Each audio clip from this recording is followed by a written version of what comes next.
Numbers 30. Vows. Moses said to the heads of the tribes of Israel, "This is what the Lord commands. When a man makes a vow to the Lord or takes an oath to obligate himself by a pledge, he must not break his word but must do everything he said.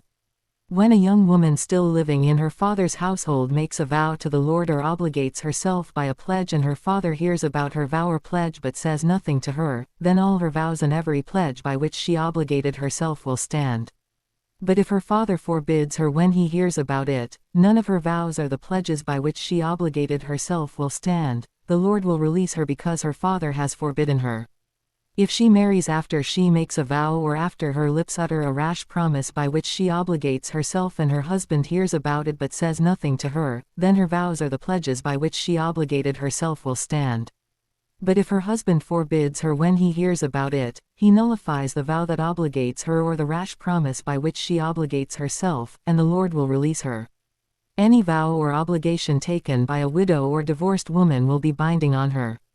If a woman living with her husband makes a vow or obligates herself by a pledge under oath and her husband hears about it but says nothing to her and does not forbid her, then all her vows or the pledges by which she obligated herself will stand. But if her husband nullifies them when he hears about them, then none of the vows or pledges that came from her lips will stand. Her husband has nullified them, and the Lord will release her. Her husband may confirm or nullify any vow she makes or any sworn pledge to deny herself.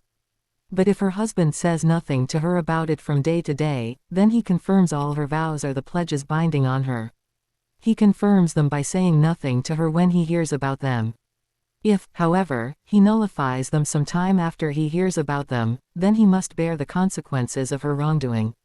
These are the regulations the Lord gave Moses concerning relationships between a man and his wife, and between a father and his young daughter still living at home.